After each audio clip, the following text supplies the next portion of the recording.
quero agradecer a todos e apresentar, então, hoje, nesse segundo dia de ciclo, a presença, e já agradecer a presença da Alice Santana, que é autora de Dobradura, Rabo de Baleia, Pé do Ouvido, entre outros livros. Seus livros foram reunidos no volume Aulas de Natação em 2018, em Portugal, e é editora da Companhia das Letras. Também a Marilene Felinto, que é formada em Letras pela USP, tem alguns livros publicados, entre eles Autobiografia de Escrita de Ficção, ou Por que as Crianças Brincam e os Autores e os Escritores Escrevem, Contos Reunidos, Sinfonia de Contos de Infância, O Lago Encantado de Grongonzo, Outros Heróis e Este Graciliano, e Jornalisticamente Incorreto. Ela recebeu o prêmio Jabuti de revelação de autor pelo romance As Mulheres de Tijuco-Papo e foi colunista da revista Caros Amigos por 6 anos e colaboradora da Folha entre os anos de 89 e 2002 e agora, a partir de 2009, também voltou a colaborar no jornal A Folha de São Paulo.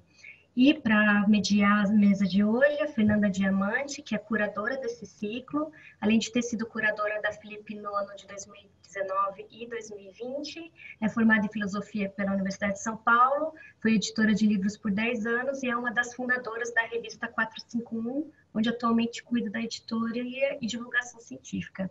Então, gostaria de agradecer às três pela presença hoje, dizer que esse evento é uma parceria do SESC e da Flip, e passar a palavra para a Fernanda. Fernanda, muito obrigada. Todas, boa noite a todos. Obrigada pela presença. Nós estreamos ontem, foi linda. Quem esteve, acho que muitos dos que estão aqui hoje estiveram ontem, foi emocionante. E eu estou super feliz hoje com esse encontro. E eu queria rapidamente dizer que eu chamei a Marilene e a Alice porque a Marilene ambas são leitoras de Bishop, é claro, mas a Marilene fez uma série de reportagens nos anos 90 sobre a passagem da Bishop pelo Brasil, e a Alice é a editora, no momento, dos livros que estão saindo pela Companhia das Letras da Bishop e sobre ela, né? Em especial, uma nova biografia de um autor chamado Thomas Travisano, e a gente vai falar disso daqui a pouco. E eu queria começar, então, passando a palavra para a Marilene, queria que você falasse um pouco sobre a sua... como que você descobriu a Bishop, ou não descobriu a Bishop, apesar de ter feito faculdade de letras na USP de língua inglesa, né? E é isso, Marilene. Legal, boa noite, pessoal, para todo mundo que está aí. Eu queria antes agradecer o convite de estar participando desse ciclo que a Fernanda me fez. E queria também, antes de responder a tua pergunta, se você não se importa, queria dizer rapidamente que lamento que essa escolha revolucionária do nome da Bishop para ser homenageada na Flip esteja acontecendo aqui nessa prisão que é essa tela de computador e não no calor do público, numa festa literária de rua, como seria a Flip, que, do meu ponto de vista, seria uma festa maravilhosa, primeiro porque estaria homenageando uma das maiores poetas do mundo, na minha opinião, e cuja poesia foi em grande parte feita no Brasil, né? E também seria uma festa de travessia, digamos assim, para usar um termo do Paul Preciado, que é o filósofo espanhol, que também viria para essa Flip, que tinha aceitado o convite, inclusive. Seria uma Flip revolucionária nesse sentido de que seria uma celebração da aceitação do outro como ele é, como ele escolheu ser, né? E que teria, então, como pano de fundo esse universo queer mesmo, ou gay, como queiram, e que seria maravilhoso, inédito, né, eu acho, nessa festa. Então, isso eu acho que a Fernanda foi uma visionária em escolher o nome da Bishop para ser homenageada. E admiro muito a sensibilidade da Fernanda e a sensibilidade artística dela, como mulher, como mãe, como editora, filósofa, etc. Então, queria dizer isso, que infelizmente estamos aqui com essas carinhas, todo mundo, uma coisa meio constrangida, horrível, do meu ponto de vista. Mas só fazer um comentário sobre isso, que eu acho que é uma vantagem, a gente tem que ver vantagem nas coisas. Tem gente de lugares do Brasil e de fora do Brasil que estão tendo a oportunidade de te ouvir falar, porque justamente a gente está no ambiente virtual que tem esse outro alcance. Eu também acho, enfim, adoraria estar no calor do público, mas é só isso, porque até escreveram aqui, e eu estou dizendo que tem gente que está super feliz de estar perto, né? E que talvez não estivesse. Claro, Fora claro. isso, eu tô... Mas... Legal, não, eu concordo, mas acho que na Flip também tem lugar, tem gente do mundo, do Brasil inteiro, né, que chega lá, impressionante, mas enfim. Eu queria fazer esse comentário e dizer que isso era uma coisa muito especial que aconteceria. Eu acho que seria também importante nesse momento do Brasil, como uma demonstração de resistência a esse estado de coisas fascista que estamos vivendo. Seria super importante. E a sua pergunta, eu vou responder. É o seguinte: eu sou formada em letras pela USP. Eu entrei em 1977 no curso de letras, inglês e português, e saí em 1981. E a gente estudava naquele curso de inglês, um curso muito ruim, aliás, conservador, o curso de inglês da USP na minha época. Muitos alunos não gostavam, muito obsoleto em termos de metodologia. A gente usava, eles adotavam lá umas coletâneas de poetas americanos, escritores americanos, bem catatal, assim, de mais de 1000 páginas. E depois eu vim descobrir só recentemente que naquelas antologias que a gente usava para estudar, não havia Elizabeth Bishop, mas havia todos os contemporâneos dela, como Robert Lowell, por exemplo, que era não só contemporâneo, como muito amigo dela, entre outros poetas e escritores da geração dela, né, como James Merrill, por exemplo, Sylvia Plath, Annie Sexton. E ela não consta em nenhuma das duas antologias que a gente usava no curso, né, que eram antologias obrigatórias. Uma que se chama American Tradition in Literature, da minha edição era de 1966, se não me engano. Não. 1900 e... Bom, enfim, não lembro. Mas ela ali muito, muito próxima do que... da época em que ela estava viva ainda, né? E ela não consta. Então, isso para mim foi uma surpresa, porque eu fiquei me perguntando por que não tinha ela naquela antologia, se tinha todos os poetas próximos dela, inclusive o Lowell, que era muito amigo, e que disse em mais de uma ocasião que ela foi uma das poetas que o inspirou em sua poesia. Então, eu fiz esse curso, saí do curso sem conhecer Elizabeth Bishop em 1981. Eu saí do curso, me formei e só fui conhecer Elizabeth Bishop muito tempo depois.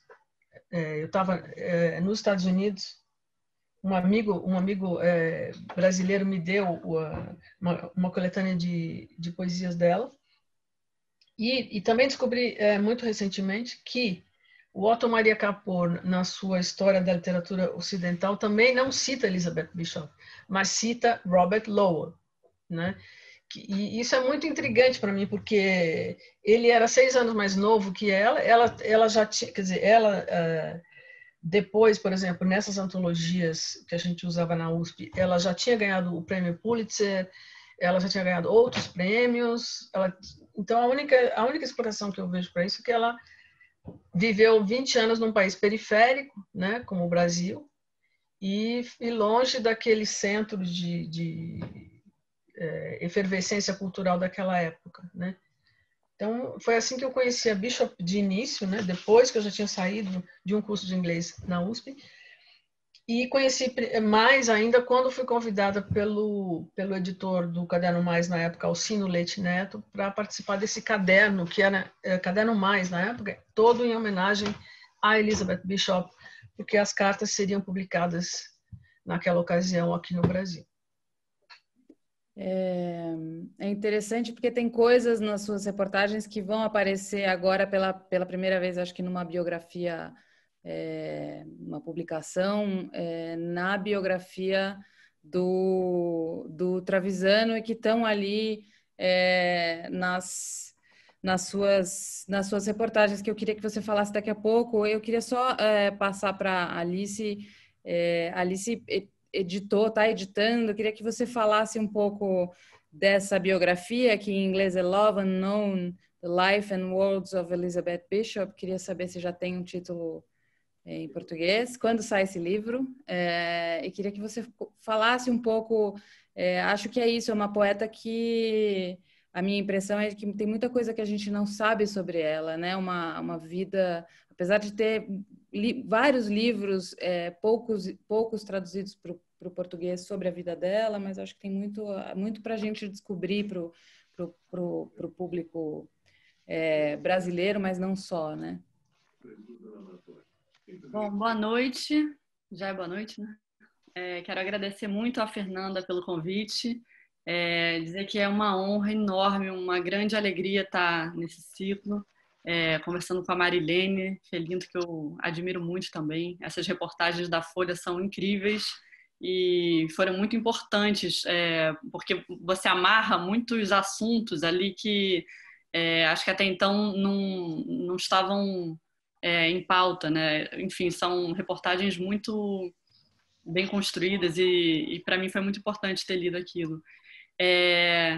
Bom, uma grande alegria participar dessa conversa com a Fernanda, com a Marilene. Quero agradecer também a Flip, ao Sesc, a Emily, ao Mauro. Dizer que é muito bom poder falar sobre a Bishop, ainda mais estando o Paulo Brito nessa conversa, porque eu conheci a Bishop por meio dessas edições que o Paulo organizou e traduziu.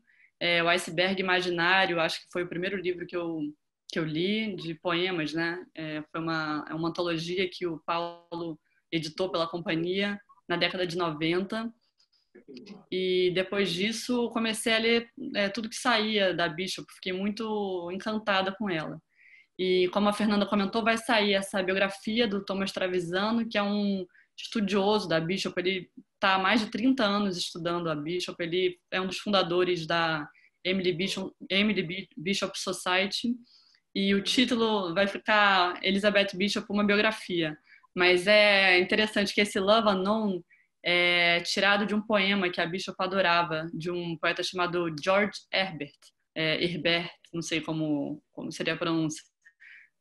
Que era um poeta muito religioso, e a Bishop tinha sempre com ela o livro The Temple, O Templo, que era uma coletânea de poemas desse escritor. Então, tem esse poema que era um dos preferidos dela, o Love Unknown. E acho que é isso. Mas é isso, o Paulo Brito realmente foi quem me apresentou indiretamente.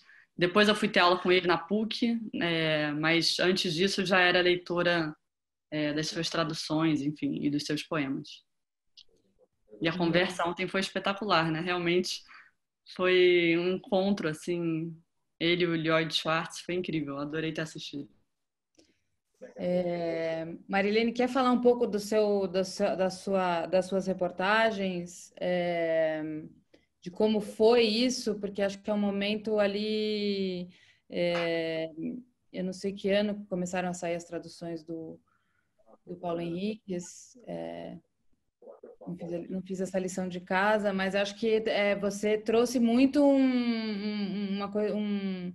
enfim, essa história desconhecida ali, né? Não tinha, depois teve filme, né? Acho que a Bishop depois foi mais falada, né? Depois disso, mas naquele momento acho que você retomou uma história que estava um pouco esquecida.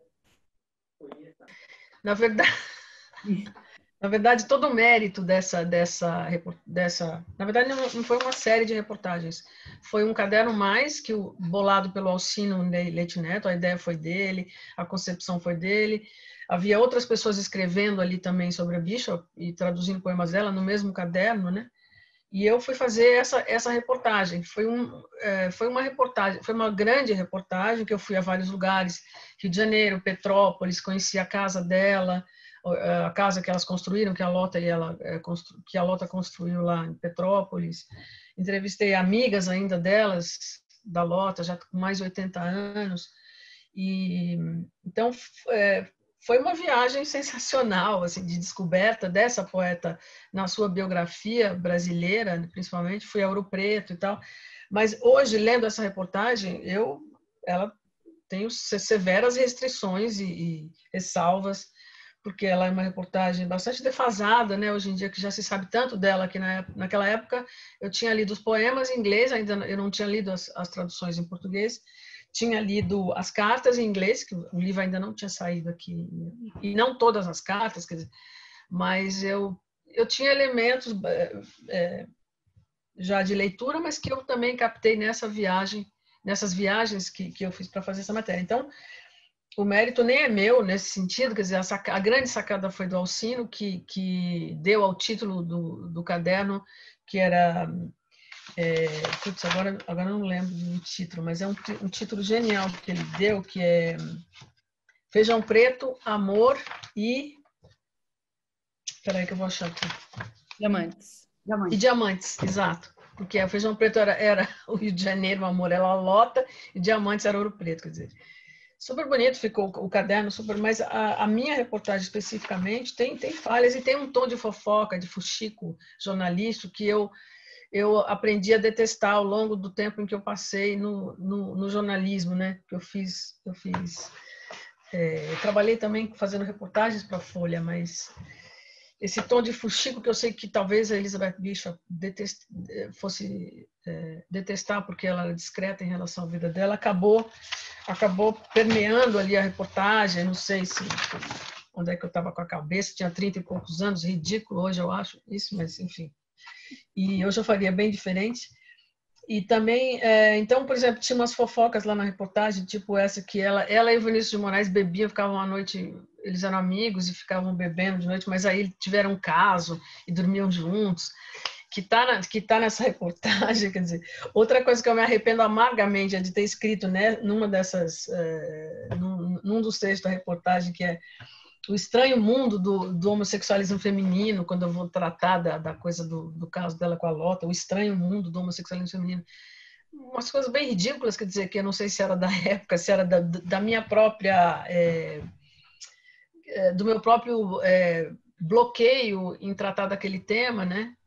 E que aliás, foi, de certa maneira, censurado ali dentro da Folha, quando eu escrevi também nessa matéria que o Carlos Lacerda era homossexual e a direção de redação mandou eu tirar essa informação. Só podia dizer que a Elizabeth era lésbica, mas não podia dizer que o Carlos Lacerda era homossexual. Né? Umas coisas meio ridículas, assim. Mas então foi importante para mim, assim, esse contato com a biografia dela, né, que me fez entender mais ainda a poesia.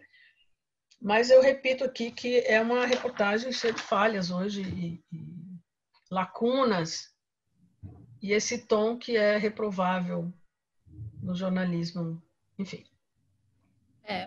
Eu tenho a impressão também que, por outro lado, a vida da Bishop, um pouco pela biografia do Trevisan, foi bastante emocionante, animada e cheia dessas histórias que também fazem muito parte,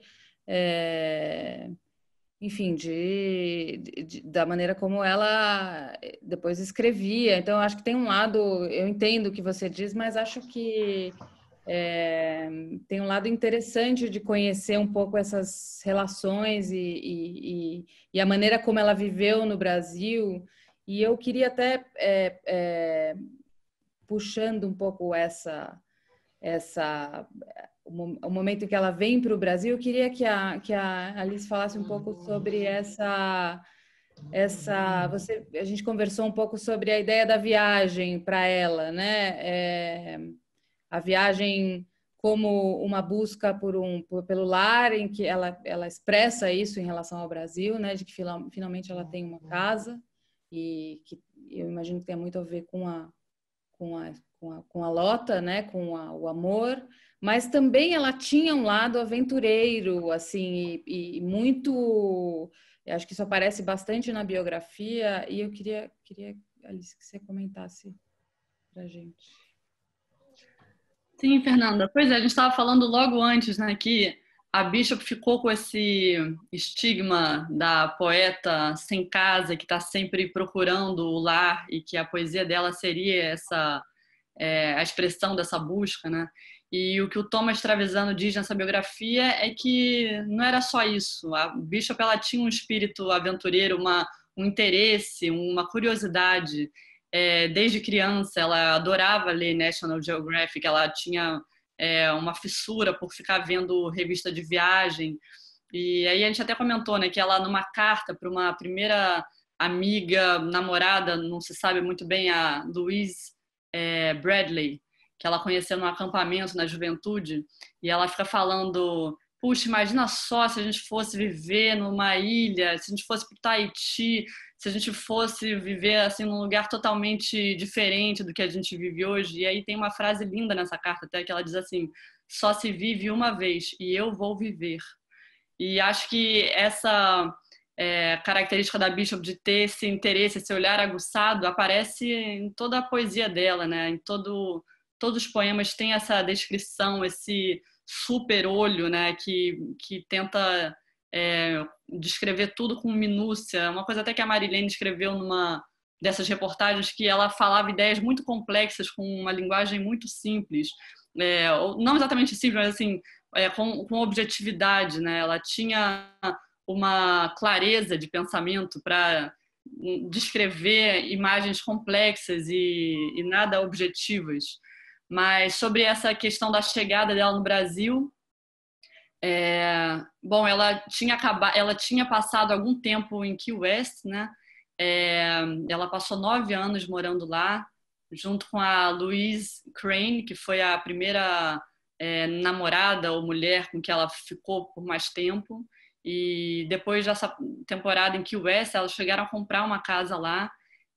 Foi a primeira casa, digamos assim, da Bishop, porque até então ela era muito uma hóspede que ficava ali sendo um pouco largada, primeiro na casa dos avós maternos, com que ela tinha uma relação muito forte.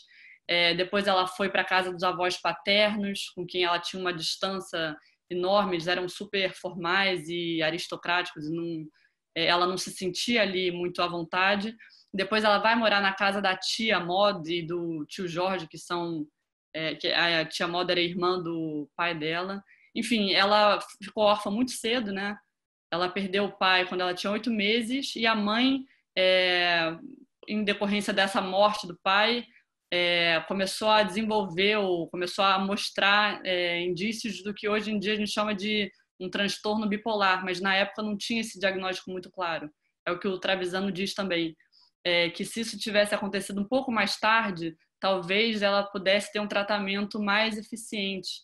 E a mãe ficou internada por muitos anos, até a Bishop se formar na Vassar College, a mãe ficou internada. Então, enfim, a Bishop ela deixa de ver a mãe lá para os 6 anos de idade, e depois não tem mais contato. Mas, enfim, aí ela fica nessa coisa meio nômade, sendo transferida de um lado para o outro. Aí ela vai para a universidade, depois ela mora com a Louise Crane em Key West. Quando ela vem para o Brasil, ela conhece a Lota, e eu acho que isso realmente foi revolucionário na vida dela, porque a Lota estava construindo a casa de Samambaia, então, e a Lota fala: vou fazer aqui um estúdio para você. Então, foi, digamos, a segunda casa para valer da Bishop, mas a primeira que foi construída para ela, né? Vou fazer um estúdio para você poder trabalhar, se concentrar nas suas coisas, nos seus textos, nas suas aquarelas, enfim. E eu acho que realmente teve um significado importantíssimo esse encontro dela com a Lota, né? Foi o lugar foi o momento em que ela, imagino que tenha se sentido verdadeiramente acolhida, né? Marilene, quer falar um pouco sobre a Lota na vida da Bishop e esse ambiente em que ela chega, ela vem ela vem dos Estados Unidos, de um tipo de vida social mais, digamos, calma, e entra num círculo no Rio de Janeiro muito que está um pouco no centro da política, né, ali um grupo de pessoas muito muito específico, né, para a história do Brasil e para a história do Rio de Janeiro. Eu queria que você comentasse esse círculo do Lacerda. Uhum. Eu acho eu acho não, pelo tudo que se lê dela em relação ao Brasil, ela foi muito feliz aqui, né? Ela passou a conviver com outro tipo de cultura menos sisuda, digamos assim, do que a cultura americana, nessa espécie de sociabilidade anárquica, esculhambada brasileira, por um lado, né? Que permitia, inclusive, que ela conseguisse ter essa orientação sexual ali vivida de uma maneira mais aberta, apesar de todas as restrições ainda da época, né? E não, mas ela estava num grupo de pessoas, embora politicamente reacionária e de classe alta, rica, essa high society carioca da época, era um grupo de gente gay, de certa maneira, muita gente gay, o próprio Carlos Lacerda tinha uma abertura para... A própria Lota já vivia com uma outra mulher antes, uma americana, né, que era amiga da própria Bishop. Então, eu acho que isso foi importantíssimo. Não só isso, obviamente, mas esse conjunto de pessoas com quem ela passou a conviver. E ela diz isso em vários momentos, a Alice deve saber melhor do que eu, em vários momentos de cartas, de biografias, o quanto isso foi importante para que ela também se sentisse mais acolhida, né? Ela elogia muito, muitas vezes, o acolhimento brasileiro, a espontaneidade, etc. Embora critique a esculhambação como é de praxe e com razão, principalmente naquela época, ela vivendo aquele caldo de indigesto, né? De ditadura, com repressão, mas ao mesmo tempo sendo feliz, tendo um grande caso de amor e muito impactada com a natureza brasileira, a natureza em si. Então, essa imagética Bishop na poesia dela é impressionante como ela incorporou, né,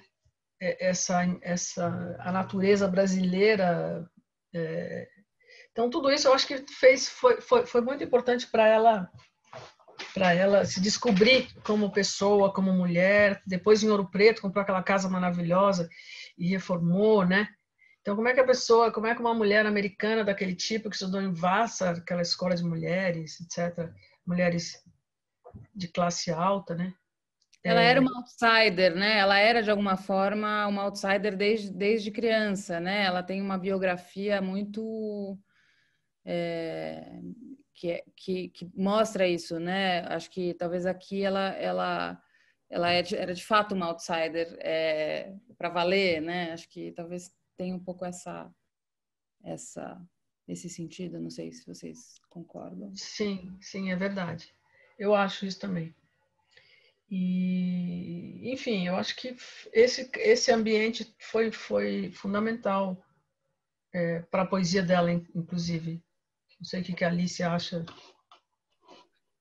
Não, concordo totalmente. Eu acho que até a chegada dela é muito simbólica, né? Porque ela estava nos Estados Unidos, ela estava bem deprimida depois desse relacionamento com a Louise Crane que não tinha dado certo. Depois ela teve um outro relacionamento, ainda em Key West, com a Margaret, esqueci o sobrenome. E aí, quando ela vem para o Brasil, ela, na verdade, ela tinha um plano, né? Que ela ganhou uma bolsa e ela ia escrever para New York, ela ia escrever sobre a viagem que ela ia começar naquele momento. E a ideia era ela pegar um cargueiro, um navio que ia descer, ia circunnavegar a América do Sul, né? E o Porto de Santos era a primeira parada, mas a ideia era ela passar 2 semanas ali não era ficar quase 20 anos, né? E essa chegada dela, ela, enfim, desce em Santos, aí ela vai para o Rio, vai para Samambaia, que é essa que fica em Petrópolis, né? É a casa que a Lota estava construindo. Ela tinha uma amiga no Rio, e a Lota era já uma conhecida dela. A Lota, como vocês falaram, ela tinha essa relação já do passado, mas ainda um pouco do presente, e persistiu pelo resto da vida com a Mary, né? Que era uma americana. Depois, até no testamento da Lota, as coisas ficaram divididas entre a Bishop e a Mary. Por exemplo, a casa de Samambaia parece que ficou com a Mary, e o apartamento do Leme no Rio ficou com a Bishop. Mas, enfim, e aí a Bishop chega em Samambaia, fica fascinada como o lugar é bonito e tal, e aí ela come um caju, e ela era muito alérgica à castanha de caju, e ela não se deu conta na hora. Quando ela come esse caju, ela fica totalmente inchada. Ela diz que ela fica parecendo uma abóbora. O rosto dela se deforma, ela fica péssima. E eu acho que o que me parece é que foi aí que ela entendeu a coisa do acolhimento do Brasil, porque ela fica tão impressionada como os brasileiros se interessam e querem cuidar dela. Todo mundo tem uma atenção assim com ela, que ela fica muito surpresa. Até então ela não... acho que ela não podia imaginar que seria assim, né? Então acho que essa chegada, essa questão dela ali deitada no hospital e as pessoas querendo saber se ela estava bem, eu acho que deve ter mobilizado muito a atenção dela. E aí tem uma outra coisa que eu acho que foi importante para a decisão dela passar mais tempo no Brasil, que depois que ela já estava recuperada dessa alergia, ela ganha de presente um tucano de uns amigos da Lota. São uns refugiados poloneses que dão para ela um tucano que ela apelida de Tio Sam. E ela fica fissurada nesse tucano, porque, como a Marilene falou, ela era obcecada por natureza, por paisagem, enfim, ela escreve muito isso nos poemas, né? As cachoeiras, as nuvens, o céu, a água, o peixe. Enfim, ela tem esse fascínio pela natureza. E quando ela ganha um tucano, ela fica totalmente deslumbrada. Eu acho que é bonita essa chegada, né? Muito cheia de elementos simbólicos e tal. Essa descrição está muito nas cartas dela também, esses vizinhos poloneses que eram donos de zoológico. Exatamente. Eles tinham animais, acho que eles eram donos de zoológico na Polônia, e esse tucano começa a aprender truques até, e a descrição que ela faz disso é muito... As cartas são muito maravilhosas, né? A leitura dos poemas, é claro, mas eu também recomendo para as pessoas lerem a correspondência dela, porque é muito bonito ela descrevendo o dia a dia. Ela escrevia às vezes compulsivamente, né? Chegou a escrever 40 cartas num dia, então tem muito um dia após o outro, assim, nesse momento em que ela chega no Brasil. E chegou uma pergunta aqui que acho que encaixa aqui, que ontem o Paulo e o Lloyd falaram que a vinda dela para o Brasil foi fundamental para que ela pudesse escrever sobre a infância dela. E então a pergunta pede para se vocês podem comentar isso, quer dizer, quando começa a aparecer a infância nos poemas dela, se vocês... Marilene. Talvez você saiba mais disso do que eu, né, Alice? Como você quiser, Marilene. Por acaso eu tô com a biografia fresca, então estou aqui, mas por favor... Não, fala você primeiro, depois eu completo. Tá bom. Bom, teve essa questão da mãe dela, que a gente já comentou, né? Que ela perde os pais muito cedo, e a mãe ela tem esse transtorno bipolar, que seria o nome que a gente dá hoje. E a Bishop ela fica um tempo na casa dos avós maternos, com que ela tinha uma relação bem forte, eram pessoas mais humildes. Depois ela... a família por parte de pai decide que deve ficar com ela. e os avós vão buscá-la na casa dos avós maternos. E é muito forte essa transferência, digamos assim, porque a avó materna, desculpe, a avó paterna, ela busca a Bishop de trem e aí ela diz que a Bishop deve deixar todas as bonecas dela porque são bonecas feias que não podem entrar num vagão de primeira classe, que não são chiques o suficiente. Então, não basta ela ter perdido o pai com 8 meses e deixar de ver a mãe com 5, 6 anos de idade, até as bonecas ela teve que deixar para trás, né? Então, realmente, eu acho que ela teve uma infância muito barra pesada. Quando ela vai para a casa dos avós paternos, no trem, a avó dá uma boneca nova para ela. E a avó dá uma boneca aceitável, uma boneca chique. Mas o fato mais maluco dessa história é que a avó dá a boneca junto com o nome da boneca. E eu anotei aqui, porque é um nome que a própria Bishop não sabia falar. Drusilla. A avó dá a boneca bonita, chique, imagino de porcelana, não sei, com um nome que a própria Bishop não é capaz de pronunciar.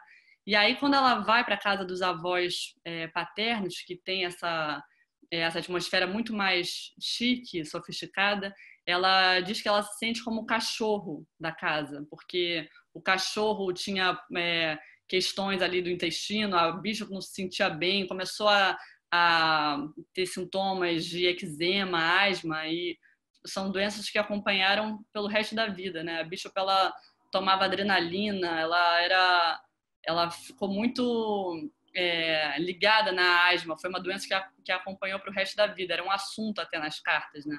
A asma e a eczema. Mas é isso, a infância da Bishop, depois disso ela foi morar com a tia Maud e o tio Jorge, né?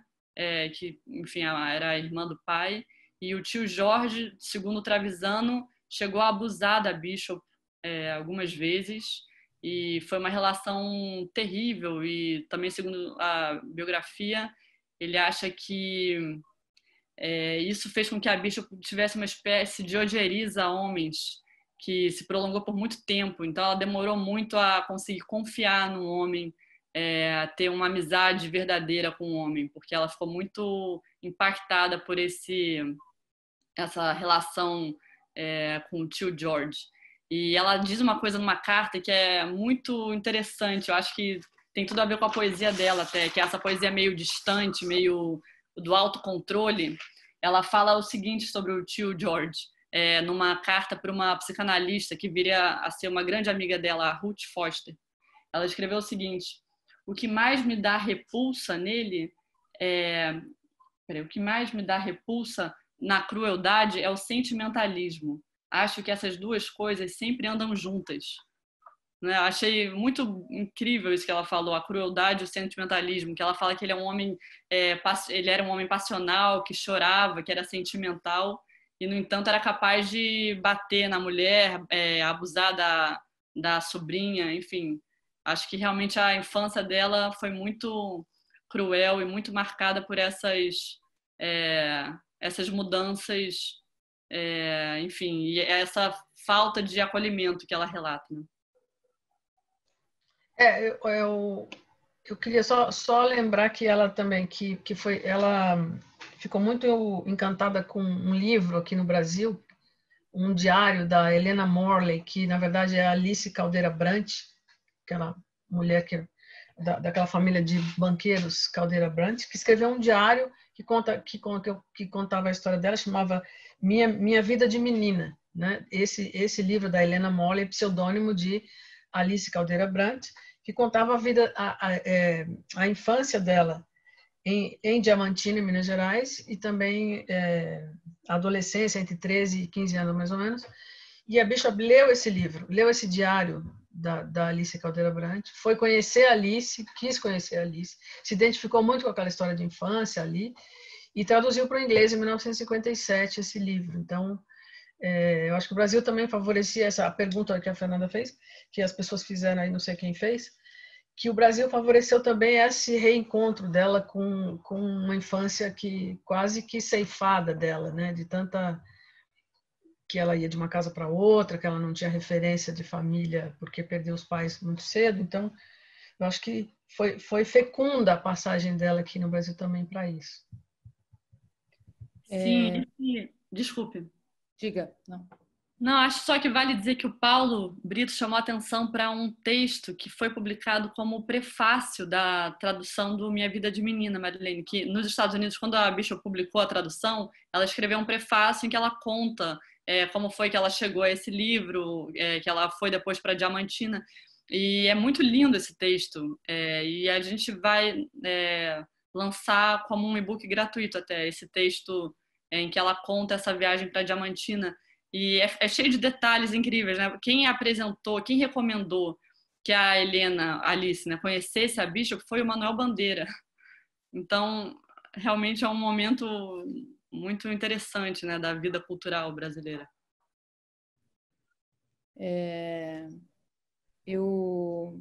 Você falou essa coisa da relação entre um sentimentalismo e a crueldade, e ela tinha esse rigor na forma, essa poesia não sentimental, que talvez tivesse um fundamento moral também, né, assim, de valor, né, para além do valor estético, né, ou de uma escolha.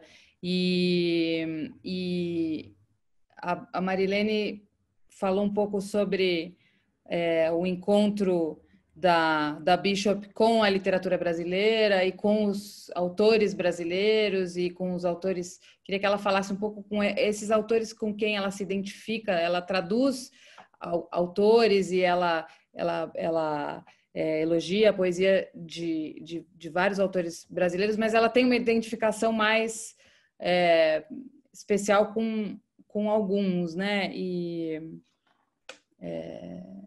a Marilene pode falar um pouquinho sobre o interesse dela pela literatura brasileira. É muito impressionante para mim, assim,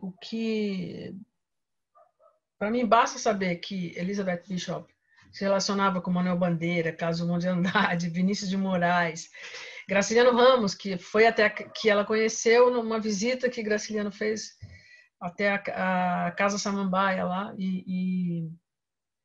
então para mim isso já é suficiente para falar da importância dessa poeta, de sua passagem de 20 anos pelo Brasil, a coletânea que ela traduziu, ajudou a traduzir, a organizar, e que foi publicada nos Estados Unidos pela primeira vez com esses caras, com esses poetas tão importantes brasileiros. E o que me chama a atenção também, numa das cartas, eu acho que eu li, eu não consegui localizar depois, em que ela diz que ela acha que se identifica mais com a poesia do João Carvalho de Melo Neto do que com Drummond e Bandeira. Então, e eu acho que isso é muito interessante porque, do meu ponto de vista, também a poesia dela, é uma poesia de engenheiro, né, como é a do João Cabral. Então, você vê aquela construção perfeita e quase sem, entre aspas, sentimento, né, que é essa poesia que você comentou. Então, eu acho que tem tudo a ver ela se identificar mais com a poesia do João Cabral do que com a do Drummond ou do Bandeira, embora ela gostasse deles. E eu também queria chamar a atenção para isso que ela fala do Graciliano, que aí eu me apaixonei completamente por ela, porque é meu escritor brasileiro preferido. Então, numa carta que ela escreve para Ashley Brown, que é uma amiga, não sei se é homem ou mulher, Ashley Brown, Alice, quem é? Eu acho que é mulher, Marilene. Tá certo, eu estou confundindo os nomes aqui, desculpa aí. Não, tá errado, tá? O Paulo vai saber. Não, essa carta, ela escreveu em 25 de junho de 79, que está na coletânea de cartas, né? E ela diz o seguinte... Chegou a informação aqui que Ashley is a man.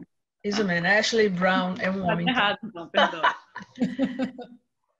Mas aí ela diz o seguinte, é um trechinho curto em que ela fala assim: Infância foi um dos primeiros livros que li, com dificuldade, nos meus primeiros anos no Brasil.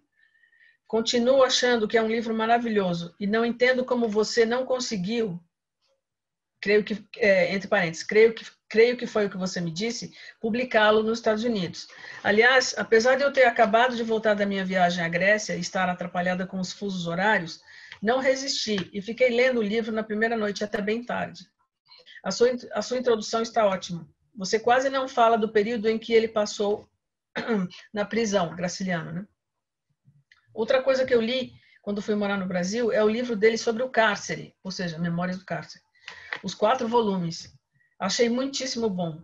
Dei uma olhada nos meus livros para ver o que eu tenho. Curiosamente, não achei infância, mas tenho angústia e quase todos os outros. A maioria dos livros com dedicatórias carinhosas à Lota.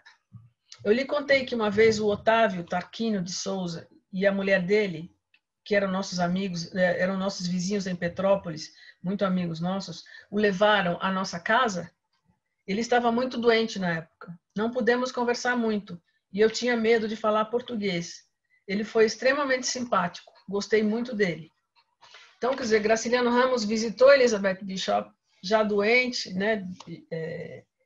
E ela leu Infância, quer dizer, ela leu Memórias do Cárcere. Isso é fantástico, uma mulher que nem falava todo esse português, mas que... E ela confessa aqui que tinha medo de falar português na frente do Graciliano. Isso é lindo, isso não só é lindo, no meu ponto de vista, como são elementos importantes para a gente entender também a nossa literatura, para a gente conhecer esses bastidores dessa relação cultural entre ela e os poetas brasileiros, os escritores brasileiros. Então, isso sempre me impressionou muito na biografia dela, como também a relação dela com os poetas e os escritores americanos. Mas depois eu falo desse tema. Eu acho que isso demonstra bastante um pouco, né, se falou nessa polêmica toda da escolha, de que ela não se interessava pelo Brasil, de que ela não conhecia ou não gostava da cultura brasileira e todas. Eu acho que é importante a gente falar um pouco da biografia dela nessa mesa. Eu queria muito que pensei um pouco nesse encontro para falar um pouco para as pessoas conhecerem, quem não conhece, conhecer um pouco da história da vida dela. E desfazer um pouco essas... claro, tinha muita crítica, mas tinha muito interesse, ela era muito estudiosa, ela lia sobre todos os assuntos, né? A gente até falei com a Alice mais cedo que ela precisava conhecer muito bem as coisas para escrever os poemas, então ela tinha uma muito dedicada aos temas, às leituras, né?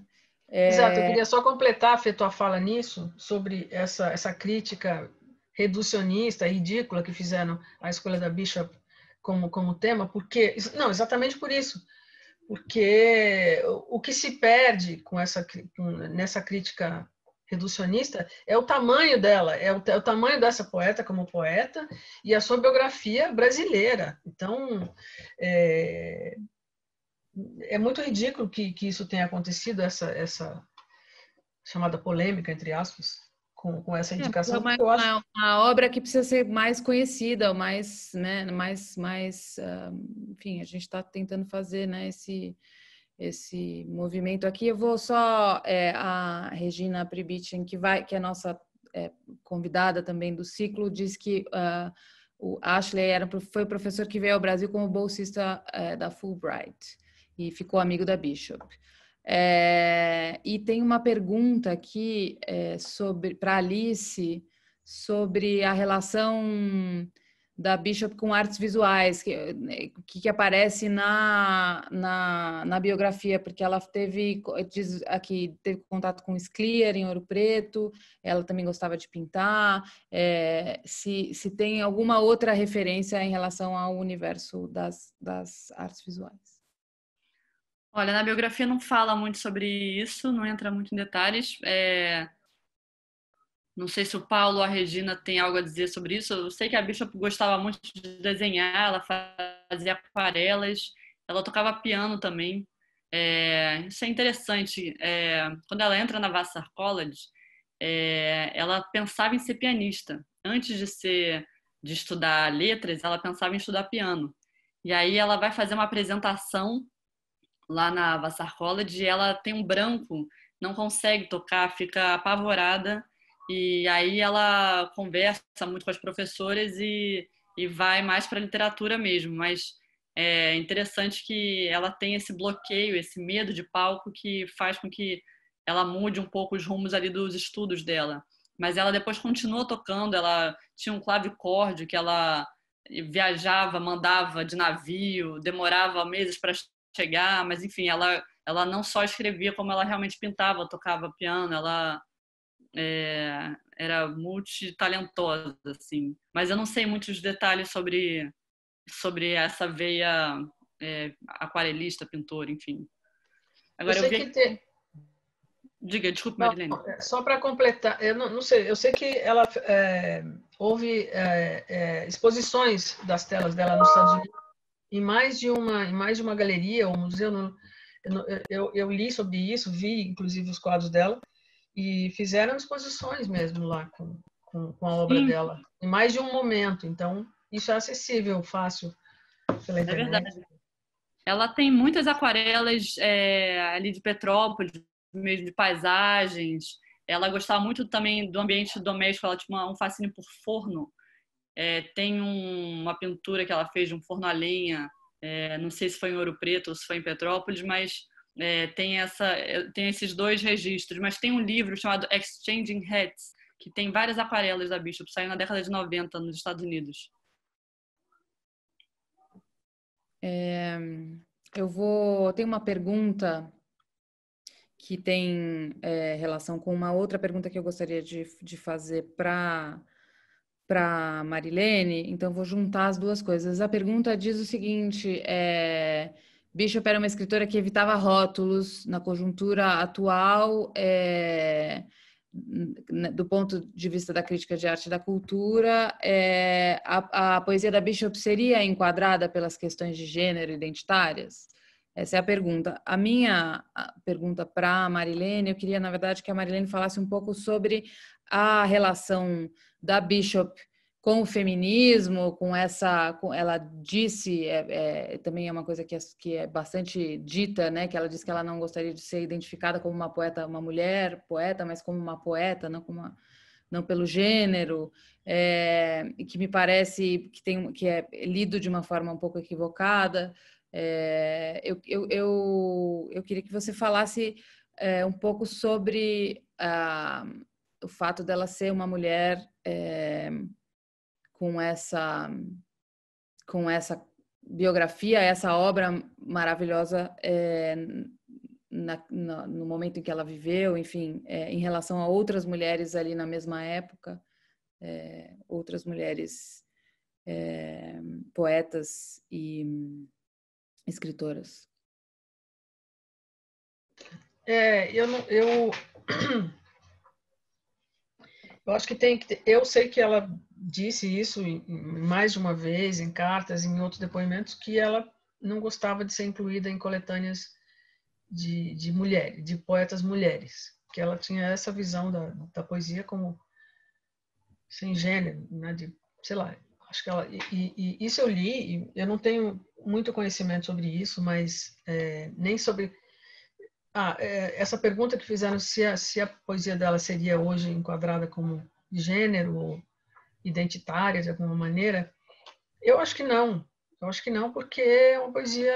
Eu acho que primeiro a poesia tem um aspecto universal que não. Isso também é uma coisa que para mim é complicada, tanto também em literatura, em prosa literária, que é o que eu de certa maneira faço. Como você se posicionar em relação a isso? Se você faz literatura negra, se você faz... Na minha época de escola era literatura engajada, quer dizer, e na época dela, Bishop, imagino que era uma época que começava a surgir esse questionamento e ela se posicionava dessa maneira, né? Eu não tenho muito conhecimento do que ela achava do feminismo. Eu li muito pouco sobre as opiniões dela em relação a isso. Ela não era exatamente uma militante de nenhuma causa, embora tivesse uma orientação sexual diferente né? E fosse lésbica, quer dizer, não era muito discreta em relação a isso. Então, Mas a poesia da Elizabeth Bishop, ela é construída de uma maneira, do meu ponto de vista, que não se enquadra em nenhuma compartimentalização, sei lá. Agora, o que eu mais admiro nesse momento em que ela surgiu como poeta, em que ela se fez poeta, é também a relação de amizade, de conhecimento que ela tinha com outras mulheres da época dela, que são mulheres que eu acho que são geniais. Então, por exemplo, Mary McCarthy, que também é uma escritora americana, que estudou com Ellen Vassar, eram amigas, que por sua vez a Mary era amiga da Hannah Arendt, e num livro genial que são as cartas da Hannah Arendt para a Mary McCarthy. E mesmo ela diz o seguinte sobre a Bishop e a Lotta, né, que a Hannah conheceu também. Eu leio daqui a pouco esse trechinho. Assim, essa coincidência histórica, ou sei lá se é coincidência, destino, que Hannah Arendt, Mary McCarthy, Lotta Macedo Soares, Elizabeth Bishop, entre outras mulheres geniais, se conheceram e trocavam correspondências e mulheres importantes do ponto de vista do pensamento, né, como a Hannah Arendt, mulheres escritoras, mulheres poetas, mulheres que pensavam o mundo e se comportavam naquele mundo já de uma maneira muito mais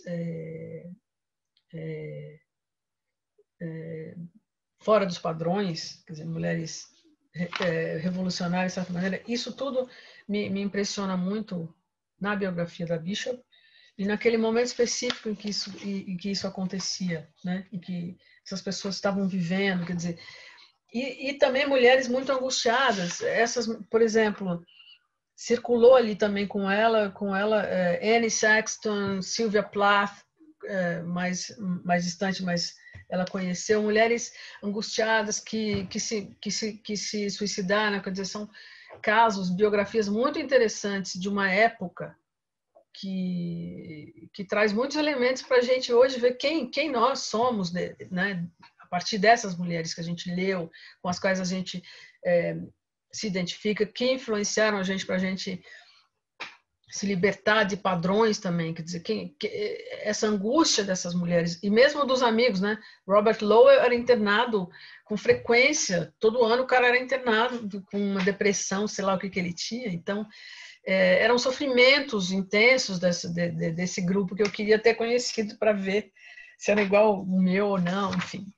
E só para terminar essa fala aqui, que eu acho que eu não respondi direito ao que perguntaram, mas enfim, numa carta da Hannah Arendt para a Mary McCarthy, de junho de 1957, a Hannah Arendt diz o seguinte: tenho trabalhado um pouco demais, ela estava escrevendo A Condição Humana nessa época, e preciso de férias. Tenho recebido mais visitas do que de costume, e com prazer. Elizabeth Bishop veio com a amiga brasileira, que é uma mulher extraordinária que você provavelmente conhece. Se não, não deixe de conhecer. É divertidíssima e sabe contar muitos casos. Era Lotta de Macedo Soares.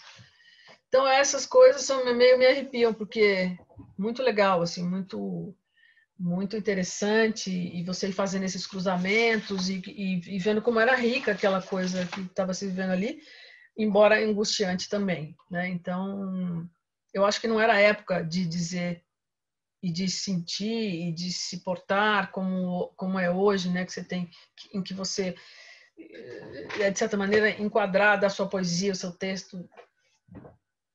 É isso.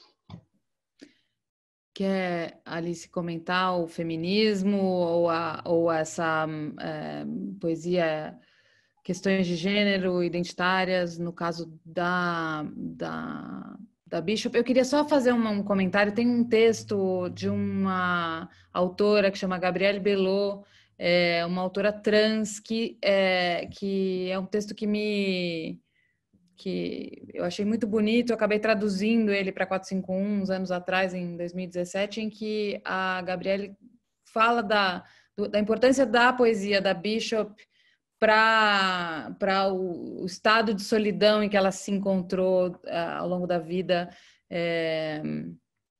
E eu achei muito né? Porque ela tem essa biografia muito sofrida e isso aparece de uma forma sutil, muitas vezes, na obra dela, mas o quanto isso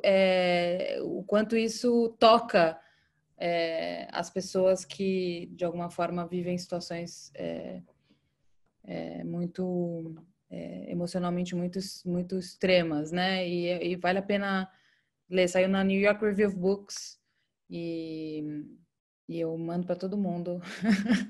Tentei até chamar ela para o ciclo, mas ela não respondeu os meus chamados, minhas mensagens, infelizmente. Alice. Nossa, uma pena. Esse texto é lindo mesmo. Mas, não, eu estou totalmente de acordo com o que a Marilene falou. Acho que tem uma coisa interessante também, porque além dela não querer entrar nessas antologias só de mulheres, acho que foi ontem até que o Lloyd e o Paulo... Lloyd, já tô íntimo. Eles comentaram que a Adrienne Rich chegou a dizer para ela, puxa, mas você... será que eu tô confundindo as coisas? Eu não sei se isso foi na conversa de ontem ou se eu li isso em algum lugar. Que chegaram a comentar. Foi, não foi? Que a Adrienne Reed chegou para a Bishop e perguntou, puxa, por que você não participa? Você ia ampliar o seu público de leitores? E ela falou, não, já está bom o suficiente, né, o meu público. Eu achei muito interessante ela dizer isso. Tem uma outra coisa que ela fala já no fim da vida, quando ela começou a dar aula, ela começa a dar aula bem tarde, né, com 54 anos. E aí ela diz que muita gente comentava, nossa, engraçado, você parece uma tia-avó minha, você parece uma pessoa, sei lá, da minha família. E ela diz, poxa, por que ninguém fala isso de um escritor mais velho, né? Ela ficava irritada com essa imagem que a poeta mulher deve ter, que a escritora mulher deve ter, sempre associavam a uma outra figura e acho que, enfim, a imagem do homem não costuma ter enfim, esse significado, né? Mas eu acho que é isso, acho que ela é muito discreta nos poemas dela, mas ao mesmo tempo, depois você vai juntando as pistas e tem algumas coisas ali. Uma coisa também que o Paulo falou ontem que foi bem interessante é a imagem do arco-íris, que aparece muito nos poemas dela. E aí ele até perguntou para o Lloyd Schwartz se o arco-íris já era, na época, um símbolo gay ou se só viria a ser mais tarde. Foi interessante essa conversa, porque isso, tem alguns momentos em que aparece a palavra gay com significado de feliz, contente nos poemas, e tem É Maravilhoso Acordar Juntas, né, que é um poema que não foi incluído em livro, mas que é um poema abertamente gay. Então, assim, acho que tem algumas pistas, embora ela não tenha sido abertamente autobiográfica, assim, com riqueza de detalhes, tem algumas pistas ali que depois você consegue recolher por exemplo, mesmo Uma Arte, né, o poema mais famoso dela, tem 1000 pistas autobiográficas ali, e ele foi escrito para a última mulher dela, né, Alice Smith Fessel, quando elas tiveram uma crise ali, por pouco não terminaram. Mas é isso, é uma escrita que não é a escrita, obviamente, que você encaixa como uma escrita feminina, né? Mas, enfim, isso também é um debate longo e super interessante, mas eu acho que a Bishop, ela não parecia querer mostrar muitos detalhes da vida. Eu acho que ela tentou ser discreta, mas em alguns momentos os detalhes estão ali, né? É claro. Eu acho que... Posso falar aqui, Alice? Por favor, claro. Então, não, eu acho que só haja pistas numa poesia é genial também, da vida pessoal, né? Então, o Lowell, por exemplo, que era amigo íntimo dela e que por quem ele foi apaixonado, quis casar com ela e ela não quis, o Robert Lowell é tido como um poeta de uma poesia sentimental, mas né, ao contrário dela. Então, e nem por isso é uma poesia ruim, né? É uma poesia maravilhosa também, só diferente. Então, assim, eu admiro muitíssimo, adoraria conseguir escrever mais rudemente, entre aspas, digamos assim. como Elizabeth Bishop e João Cabral de Melo Neto e o próprio Graciliano Ramos, com aquela secura precisa da palavra mínima, no caso do Graciliano, então, assim, eu acho esse traço de poetas e escritores é um traço que me atrai muito, assim. Então, que na poesia da Bishop haja só pistas da biografia dela e não, é genial também. Então, não é uma poesia que você possa...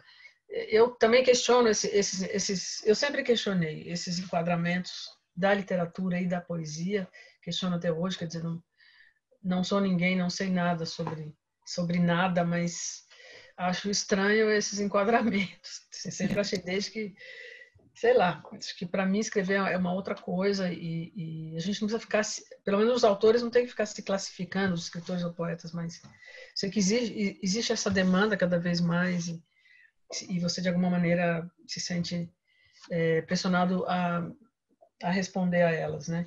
E só um detalhe sobre como a poesia da Bishop foi influenciada também pela Marianne Moore, né, que foi uma espécie de tutora dela, incentivadora. Então, outra mulher genial que também fez parte desse grupo de relações dela, admiráveis e que sem nenhum e com muita generosidade lançou praticamente a Bishop, né, no mundo da poesia. Então, tudo isso são coisas que é legal lembrar dela, né? Que é legal lembrar sobre a biografia dela também. Eu queria, aproveitando que vocês chegaram na poesia, estão falando bem especificamente sobre a poesia, eu tenho algumas perguntas do público aqui, mas eu queria pedir para que vocês escolhessem e lessem para a gente algum poema da Bishop, né? Porque a gente falou muito da biografia dela, mas ouvir, lê-la um pouco e comentar, e se vocês puderem, quem quiser começar, e depois aí eu tenho algumas perguntas aqui para a gente finalizar, depois só para dar tempo de vocês duas lerem para a gente. Eu posso ler antes, que eu leio pior que a Alice, com certeza, então eu vou ler rápido aqui. Eu vou ler um poema que se chama Brasil, 1º de janeiro de 1502, e que tem uma epígrafe. A epígrafe é a seguinte: natureza bordada, paisagem de tapeçaria, que é de um texto em inglês que chama Landscape into Art, de um tal Sir Kenneth Clark, que eu descobri que era um crítico de arte. Enfim. Então, lá vai. Brasil, 1º de janeiro de 1502. Janeiros, a natureza se revela a nossos olhos como revelou-se aos deles, inteiramente recoberta de folhagem. Folhas grandes, pequenas, gigantescas, azuis, verde azulado, verde oliva, aqui e ali um veio ou borda mais claros, ou um dorso de folha acetinado. Samambaias monstruosas em relevo cinza-prata. E flores também, como vitórias régias imensas no céu, melhor, no meio das copas, roxas, rosadas, 2 tons de amarelo, vermelho ferrugem e branco esverdeado. Sólidas, mas aéreas, frescas, como se recém-pintadas e retiradas das molduras. Céu de um branco azulado, tela simples, pano de fundo para plumas detalhadas. Arcos breves, roda incompleta, verde claro, palmeiras escuras, atarracadas, mas sutis. E, pousadas em perfil, bicos bem abertos, as grandes aves simbólicas se calam, cada uma exibindo meio peito apenas, entumecido e acolchoado, liso ou com pintas. Ainda em primeiro plano, o pecado. 5 dragões negros junto a umas pedras grandes. São pedras ornadas de líquens, explosões lunares cinzentas, superpostas uma à outra, ameaçadas debaixo pelo musgo. Em lindas chamas verde inferno, atacadas do alto por trepadeiras como escadas, oblíquas, perfeitas, uma folha sim, outra não, como se diz em português. Os lagartos mal respiram, os olhos todos se fixam no menor, a fêmea, de costas, a cauda maliciosa levantada sobre o corpo, vermelha como um fio em brasa. E foi assim que os cristãos, duros e pequenos como pregos de ferro e reluzentes, armaduras a ranger, encontraram uma cena que já era de certo modo familiar. Nem alamedas suaves, caramanchões, cerejeiras carregadas, nem alaúdes. Mas, assim mesmo, algo que lembrava um sonho antigo de riqueza e luxo, já saindo de moda lá na Europa. Riqueza e mais um prazer novinho em folha. Logo depois da missa, talvez cantarolando L'Homme Armé, ou outro tema assim, enlouquecidos, rasgaram a tapeçaria e cada um foi atrás de uma índia, aquelas mulherzinhas irritantes, gritando uma para outra, ou foram as aves que acordaram, e se embrenhando no desenho. Esse poema que se chama Brasil, Brasil 1º de janeiro de 1502, é uma espécie de Olavo Bilac para mim, assim. Então, quem disse que Elizabeth Bishop não gostava do Brasil, não era brasileira, não era influenciada pelas coisas brasileiras, quem fez essa crítica, isso aqui é maravilhoso, quer dizer, vem uma americana, né, do nada, desembarca aqui e me escreve um poema desse, que nem nós escrevemos, que nenhum de nós, nenhum Olavo Bilac escreveu Brasil 1502, quer dizer, com essa coisa maravilhosa, essa tapeçaria, isso que eu acho muito genial no olhar, Elizabeth Bishop, né, que sempre dizia que fazer arte é ver as coisas, essa frase é dela, né? E ela viu muito o Brasil, muito bem, poeticamente, maravilhosamente, como uma grande artista que ela era, assim. Então é isso. Não tenho muito o que comentar, não, viu? Eu sou péssima em comentar poesia, analisar, não sei fazer. Então... Você leu lindamente agora, me resta... Enfim, vou tentar aqui. Bom, já que você leu um de natureza, Marilene, eu pensei em ler um mais urbano. Eu até tinha pensado em ler o Questões de Viagem, que é um poema que eu amo. O que você acha, Fernanda? Se quiser ler 2 também, a gente vai adorar, porque é muito, muito lindo ouvir a poesia dela. Por isso, não, eu tenho um outro aqui maravilhoso que chama Insônia, viu, Fernanda? Então a gente pode, se o público estiver achando chato, bom, né? a gente pode ler e ler mais esses 2, a gente tem um pouquinho de tempo O outro aí. é bem curtinho. E eu acho que dá bastante para onde vai a poesia dela, né? Para vários lugares, assim. Não, esse poema que a Marilene leu é maravilhoso. Inclusive, o Lowell falou que era um dos preferidos da Bishop. Ele era encantado por esse poema. Várias mensagens chegando aqui. Leiam mais! Continuem! Então, acho que tivemos, por favor, tá rolando aqui. Então, eu vou ler um chamado Ida à Padaria. Depois eu leio o outro. Que é uma coisa... Você falou do encantamento dela pela natureza, pelo Brasil. Eu vou ler um poema que fala sobre o Brasil, desigualdade social radical, assim. Para a gente ter também essa faceta da Bishop, porque é muito presente e é muito importante, né? O olhar que ela tinha para essa parte do Brasil.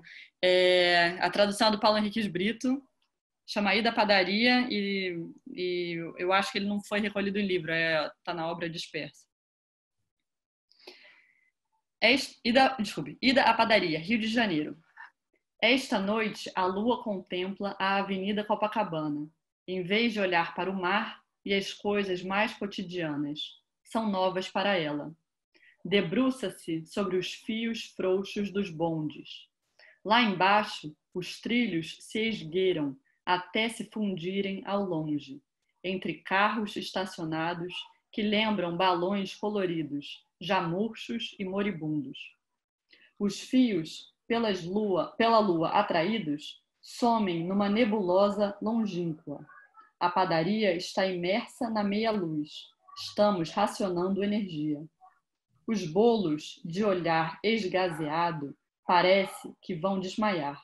As tortas gosmentas vermelhas doem. O que devo comprar? Misturam milho à farinha e as bisnagas ficam doentias, pacientes de febre amarela, amontoados na enfermaria. O padeiro doente sugere pães de leite em vez de bolo. Eu compro e é como levar um bebezinho no colo. Sob a falsa amendoeira, uma puta ainda menina dança um tchá-tchá-tchá, girando como um átomo na esquina.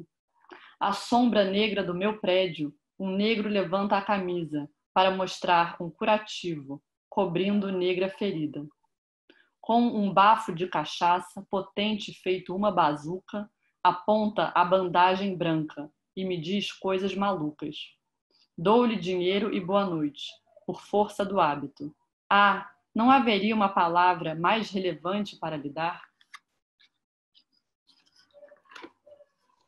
Boa. Bem... Diga lá, Marilene, por favor. Não, comenta você, depois eu leio o outro e depois você lê o seu, talvez. Não, só queria mostrar a Bishop eu acho que ela tem poemas muito poderosos sobre a realidade brasileira. Ela, de fato, é muito mordaz, muito irônica muitas vezes. Ela tem uma acidez no olhar dela, mas eu não acho que necessariamente ela estava sendo snob, né? Eu acho que é importante a gente fazer essa diferenciação também, né? Porque eu acho que ela tinha uma preocupação real. Tem o poema do Ladrão da Babilônia, eu acho que não vale a pena ler porque é muito longo, mas é um poema maravilhoso, assim, e a tradução do Paulo realmente é uma balada, e parece que ela escreveu em um dia quase tudo desse poema. Então acho que a Bishop tem esse olhar deslumbrado para a natureza, que é uma tapeçaria, como você falou, é uma coisa impressionante o que ela consegue ver. Ela fala sobre os animais de uma maneira encantadora, fala sobre o tatu, sobre o peixe, fala sobre o alce, que é um poema importante dela também, o alce que aparece na estrada. Mas ela também tem esse olhar urbano muito preocupado e é um olhar meio jornalístico, até meio cronista, né? De certa Cadela maneira. Rosada, né? Que tem manchete de jornal, né? Que os mendigos estão sendo jogados no Rio da Guarda. Canal, Eu acho que essa preocupação social é muito importante também na obra dela. Né? É só isso que eu tinha para dizer. Posso ir, Fê? Fernanda? Sim. Eu só quero, para completar essa fala da Alice sobre a preocupação social dela, e também para rebater de novo a crítica que fazem que ela era reacionária, não sei o que apoiou não sei o que, ditadura e tal, numa carta, e depois eu leio, isso aqui é rapidinho os comentários, só para completar.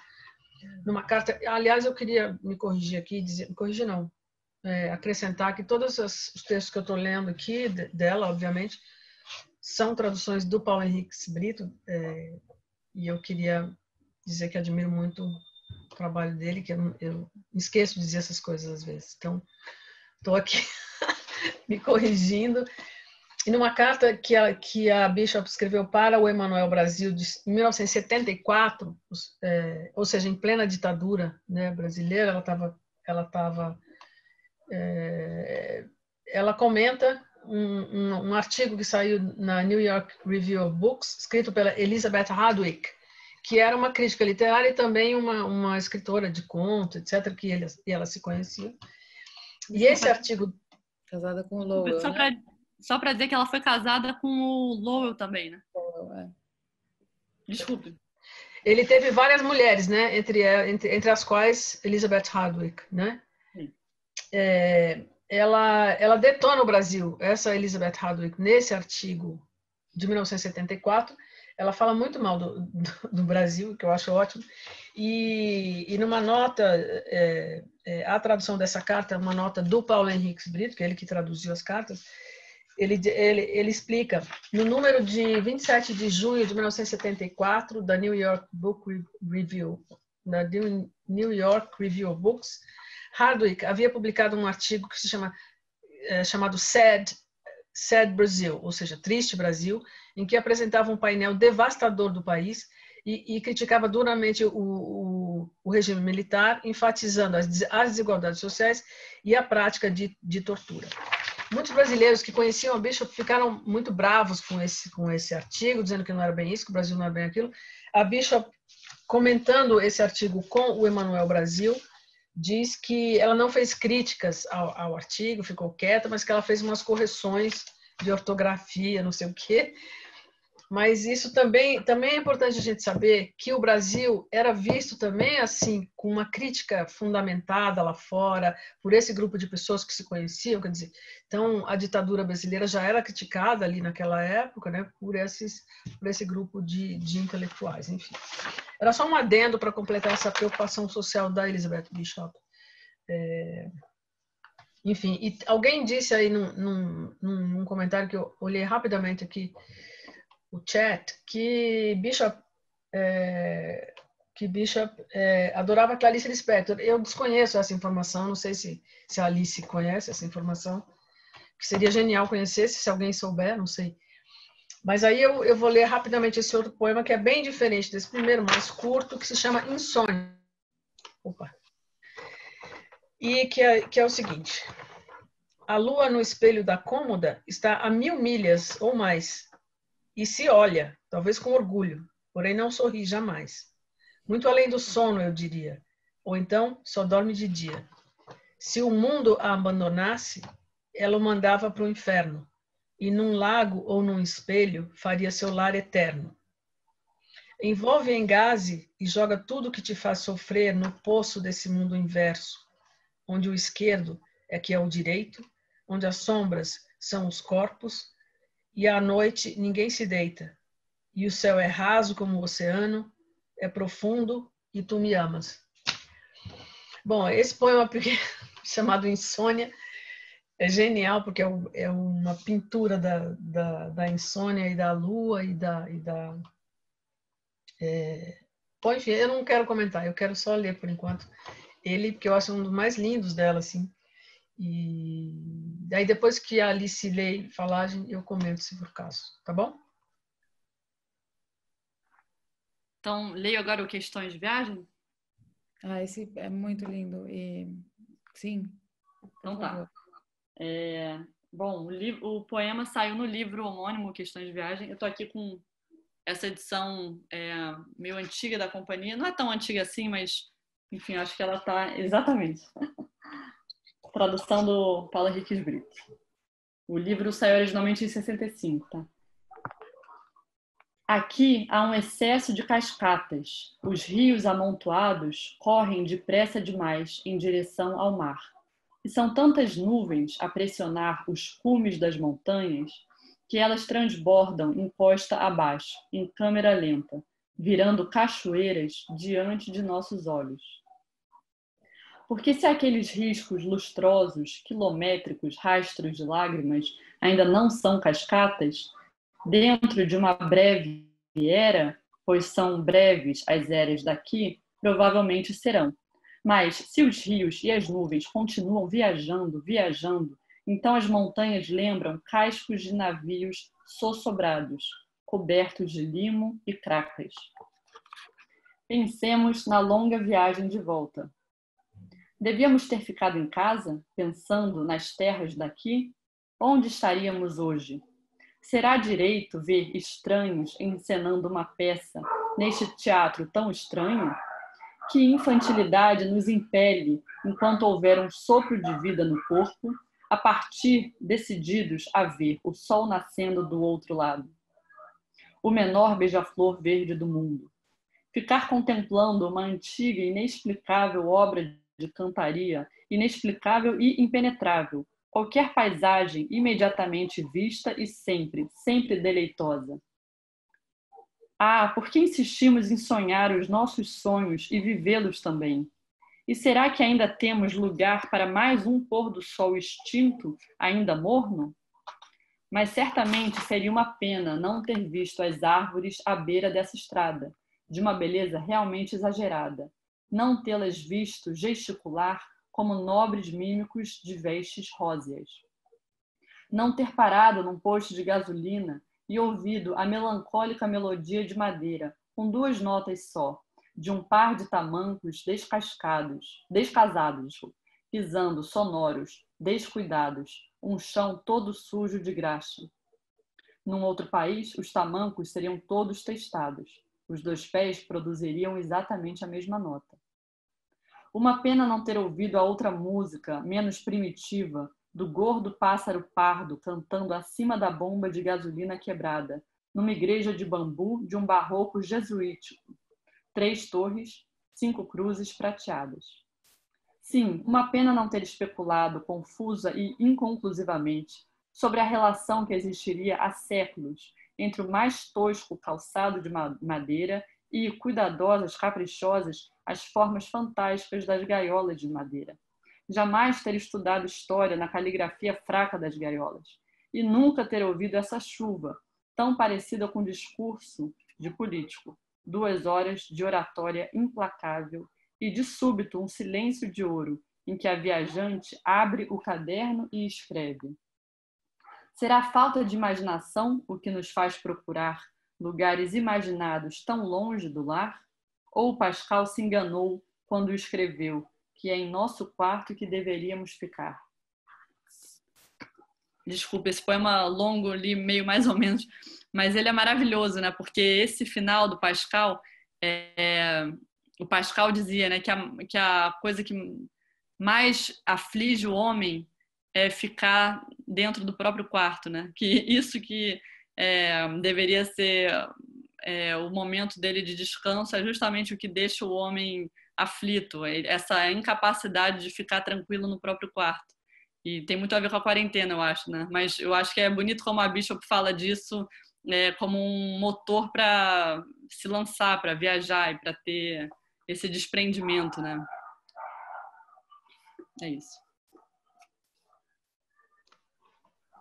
Eu queria só, Fernanda, eu vi aqui no chat que o Paulo Henrique Brito disse que, de fato, a Bishop traduziu alguns contos curtos da Clarice Lispector, e eu não sabia. Isso também é um encontro genial, né? Eu não tenho informação, mas gostaria de ter, se tiver em algum lugar, sei lá. Também queria lembrar rapidamente que Clarice, que a Bishop fez uma viagem pelo Rio São Francisco com Aldous Huxley, junto com Aldous Huxley, que é uma coisa muito doida, né? Que é genial também. Eu também não tenho muita informação, mas eu sei que ela fez essa viagem, né, pelo Rio São Francisco com ele. Você sabe disso, Alice? Sim, eles foram para Brasília no momento que Brasília estava sendo construída. É uma coisa incrível ela falando sobre a construção de Brasília, e depois eles vão... Será que eles... Não sei se dá para convidar o Paulo para falar um pouco, porque eu estou me sentindo aqui uma farsa falando as coisas que eu li que o Paulo escreveu. Testando ele na Pode, né? Se o Paulo quiser, puder, tiver... A viagem, ele está comentando aqui, a viagem com Huxley foi a Brasília. Brasília, não. São Francisco foi outra viagem. Desculpa, uma aldeia meu indígena. erro. Foram uma aldeia indígena. Exato. Com o Huxley? Com o Huxley. Exato. Desculpa meu equívoco, é muita informação, eu já estou velha, fiz essa reportagem em 1995. Não, mas eu também com a cabeça já meio trocando tudo. Mas enfim, mas se o Paulo, não sei se faz sentido ele falar sobre esse texto, não sei, enfim. Não, né? Desculpa. Ele vai falar, a gente vai ter 2 aulas dele exclusivamente, mas se ele estiver disponível, a gente está sempre bem-vindo aqui. Eu adorei essa coisa da leitura e da vontade de ficar lendo, né, a obra dela e ouvir os poemas e falar sobre a biografia ilumina muito, né?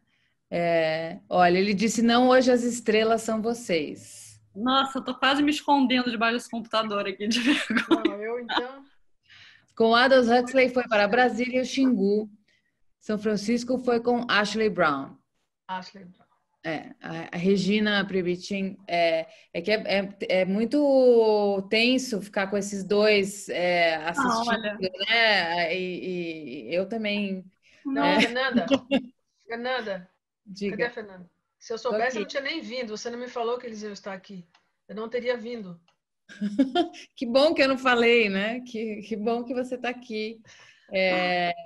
Eu queria perguntar se vocês querem fazer, eu não sei se eu passei por todos os pontos, mas eu queria encaminhar para finalizar. Se vocês tiverem mais alguma pergunta agora e agradecer demais a presença, enfim, a participação de vocês. Eu acho que foi muito bom para a gente ouvir a história dela, assim, que seja fragmentada e ter um pouco desse pano de fundo também para ouvir mais sobre a poesia dela, né? Sobre a obra dela. Alguém pergunta aqui da previsão do lançamento.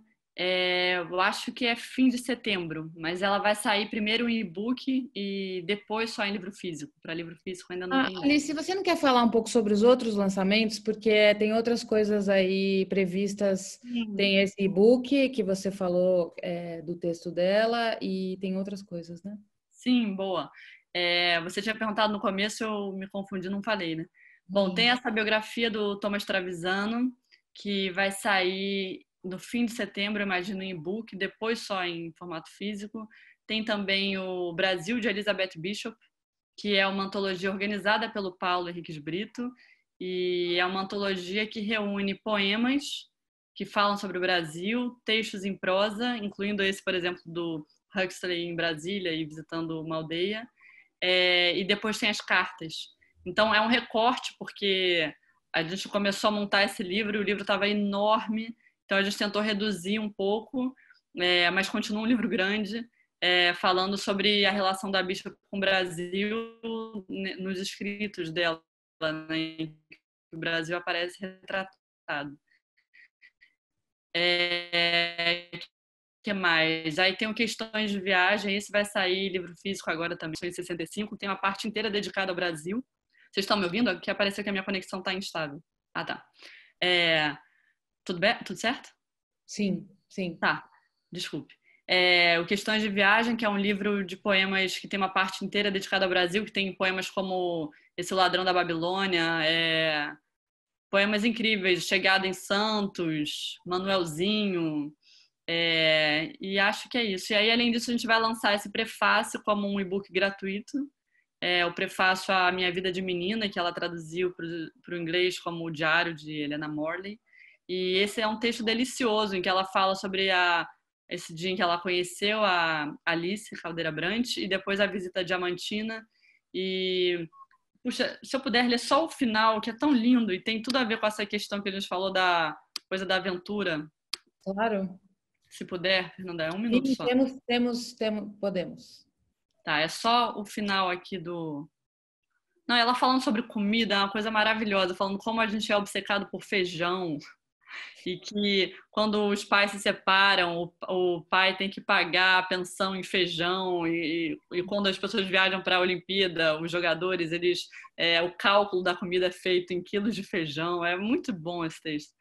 E aí, o final do texto diz assim: não voltei a Diamantina, nem jamais tive muita vontade de voltar.